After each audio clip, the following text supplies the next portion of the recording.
Alright guys, welcome back to the channel, welcome back to another video and a slight change of pace. We're back to a showcase I can finally do now that this man has a 170 lead, and that is the TEQ Syn Shenron showcase. I do have a dupe in him, just one though, but now that the Omega Shenron finally has his easy A, he finally has a 170 lead to go on. Obviously he doesn't currently have a 200%, so yeah, just a 170 for now, but I can actually finally do this video and a slight change of pace from the tempting red zone. I'm not gonna lie guys, baby is giving me some jip. He is difficult. So if you got any tips on how to beat him, let me know down in the comments. Hopefully you're not struggling either. But this team, of course, we're running him on because it's the only 170 lead he's currently on. And then we've got the Shadow Dragons for the support for GT bosses. Let me know what you think of this Shin down in the comments. Don't forget to drop a like, subscribe if you're new.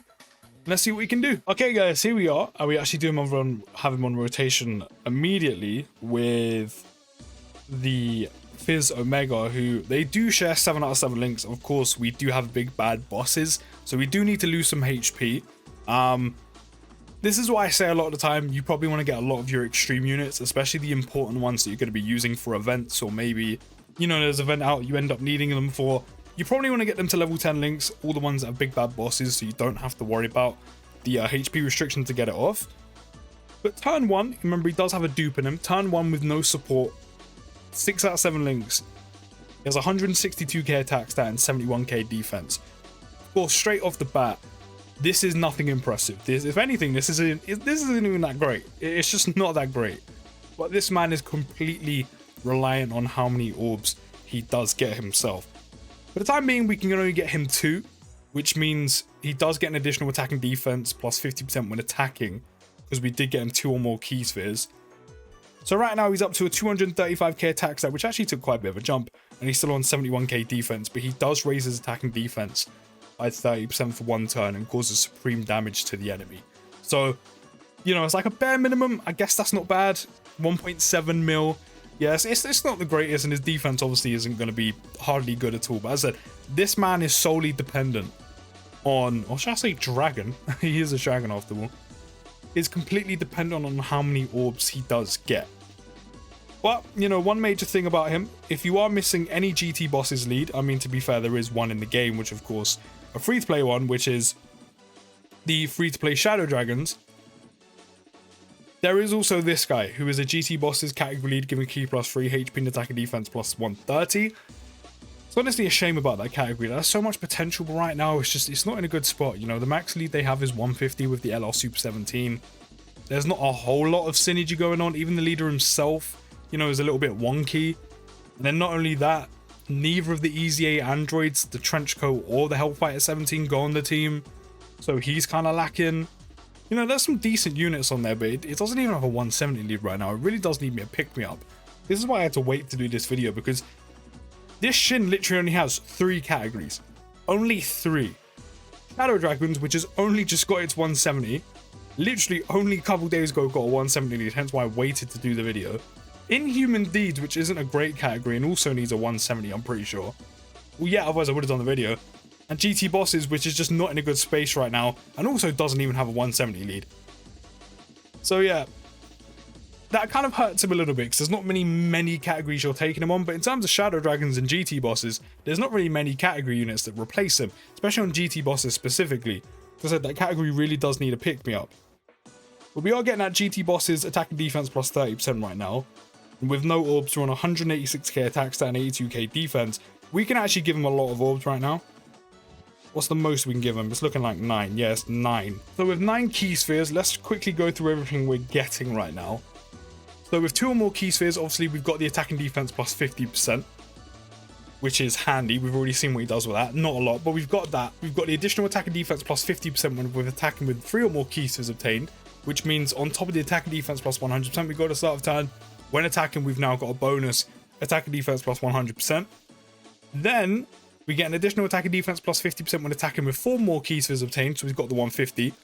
We've also disabled enemies' guard with 5 or more key spheres obtained. Then now we've got a high chance of performing a critical hit with 6 or more key spheres obtained, which is quite handy, especially for a unit. I've only got 1 dupe in, and if, you know, you have them at 55%, that's quite handy.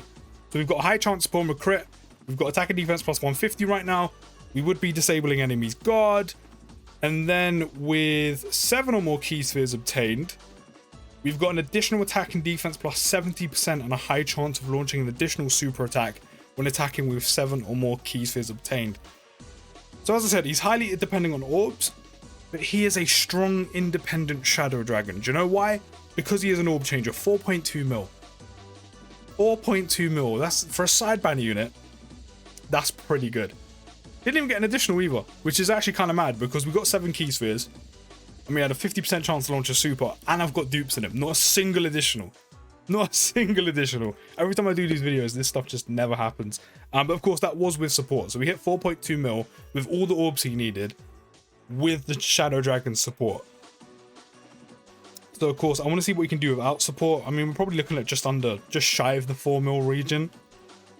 But still, that's not bad for a side banner unit, especially because he's raising his attack and defense on super as well. But as I said, he is a strong and independent Shadow Dragon. He is his own orb changer. He does randomly change key spheres of a certain type to rainbow key spheres. So in terms of getting all the orbs you need, that's obviously going to help him a hell of a lot. Not to mention as well, any key spheres you have left over from what he's changed can obviously help in other units, especially on Shadow Dragons, where you can also run the LRSSJ4s. That's a very minute situation. But one also major thing that he's got going for him is, of course, Omega Shenron, the Fizz Omega Shenron, recently got his Easy A on Global. It's obviously incredibly good once he's fully built up. No matter how much he's very similar to being like Cooler, still a very good Easy A. Can we actually get enough orbs again? We're on a 329k attack stat right now, which is great. Yeah, we can actually get the full 7 orbs again. We can actually get the full 7 orbs again. We're on a 329. Okay, no, I'm looking at the wrong unit. I was looking at Easy A Omega. No. Okay, so without the support, we're on a 235k attack stat, 71k defense. And what are we putting out on super? 3.7 mil. It's still quite good. Don't forget, this is a side banner unit after all. This is a side banner unit after all. 2.8 mil crit. There's that crit chance coming in. You know, ideally, if you have dupes in this guy, you know, you can launch an additional from picking up 7 key spheres if you manage to get the 7 key spheres. And then, not only that, if you manage to get a dupe system additional off, you can raise your attack and defense again for the second time, which means you rid of raise your attack and defense by 60% in total, which actually gives them a little bit of extra padding defensively, which is very nice, of course, for harder content. On top of all the attack and defense he's getting throughout his passive, which is the 100% you get at the start of turn. Then you've also got the 50% for 2, you've got the 50% for 3, that's already 200% in total. Then you got an extra 50% attack and defense with 4, so that's what, 250 in total. Then you've got the 70% for 7 or more key spheres obtained, which then takes you up to a 320, and then raising your attack and defense on super by 30%. And then if you get the additional off as well, from getting 7 or more key spheres, then that's another attack and defense by 30%. And then, if you have a dupe in him like I do, or dupes in him, you could raise your attack and defense again for the turn by 30%, which means in terms of his numbers, I mean, annoyingly, that's very RNG based. Very RNG based. I would love to actually see him do that, but obviously that is a very specific scenario. I'm actually going to go one more turn to see if we can get him to do any additionals to see what he puts out. Considering Goku does have full health right now, I mean, at least one would be kind of nice, but, you know, a couple of additionals. I mean, that's what he's taken on basics against God, which, I mean, it's not great because we need him to get the key spheres and then super first, because he gets most of this additional attack and defense. 4.3, of course, we did raise our attack and defense last turn. But, of course, we need him to super first before he's okay. Yeah, he was up to 4.6. Can we, please tell me this is the passive one? Please tell me that's the, okay, we got the 2. I mean, he got almost up to 5 mil. So again, the initial super's 1 attack and defense, the built-in additional is 2. I think I said he could potentially super attack 4 times. Obviously, that's a mistake. You got the initial, you got the additional from the 7 key spheres, and then you got the additional from the dupe system, which is still kind of mad. It means on that turn, if we got the additional from the dupe system come off, that means we would have been on like just over a 5 mil attack stat. In terms of defense, we probably would have been a pretty decent slot, considering he doesn't have damage reduction or guard or anything.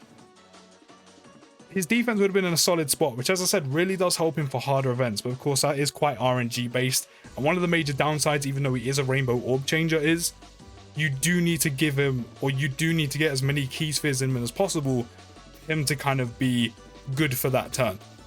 You know, at all times you may not need to get the full 7, but you do need to probably get at least in harder content 3 or 4 on him, which isn't too difficult considering his rainbow keys for a changer. The only thing is, while he does link perfectly with a Mega Shenron, which actually, oh no, that's why his attack stat jumped up, because we have big bad bosses active. That makes a lot of sense. That's probably why he's done a lot of damage or had a big attack stat, because we did get big bad bosses. I completely forgot about that. But while he does share 7 out of 7 links once you get the HP condition off, or you have big bad bosses at level 10 links, the only thing is you need to wait for a Mega to kind of get going. Yes, the additionals help because it means you can get that full stack up quicker in his passive, which is definitely a great thing or a good thing to have. But that means a Mega has to go in slot 1 because this guy has to go in slot 2, because getting, I mean, you saw it there, even with 7 key spheres, he needs to attack so we can get all that additional attack and defense he's going to be getting from his passive, and also raising attack and defense by 30% on super. So yes, the additionals help on a Mega, but like turn 1, a Mega, obviously, you know, his stats, his attack and defense are decent, but obviously he's still going to be open to quite a bit of damage, you know, when it comes to like a super battle road environment where you don't really have time to build up units compared to a longer event like GT Dokkan or Vegeta event. So that is kind of one downside. The kind of early turns, unless you get super lucky with like additionals left, right and center from dupe system and also his passive, means that the Omega is going to be open to a lot of damage because this guy has to go in slot 2. However, as a slot 3 unit, you know, Omega in slot 2, this guy in slot 3 will work out completely fine. In terms of who goes slot 1 though, considering how little categories they both go on, kind of no idea. So while that would work better early on, there's not really a slot 1 unit to go with either of them, or with the Omega, so that this guy can go in slot 3. But still, as long as you're giving him as many orbs as possible, he's actually really good sideband unit. Really good. And the fact he's a rainbow orb changer does help the fact that he's going to be able to get his attack and defense right up there. And the only other downside is the fact that he doesn't really have many categories to go on, and right now GT bosses isn't in a good spot, so it does kind of hurt him a little bit. It does kind of hurt him a little bit. However, he is crucial to the new GT bosses mission that is out on global, so if you have him, definitely use him. But yeah, let me know what you think down in the comments. I think he's pretty good as long as you get him getting him all the orbs he needs. Don't forget to drop a like, subscribe if you're new, and I'll see you in the next video, guys, and push!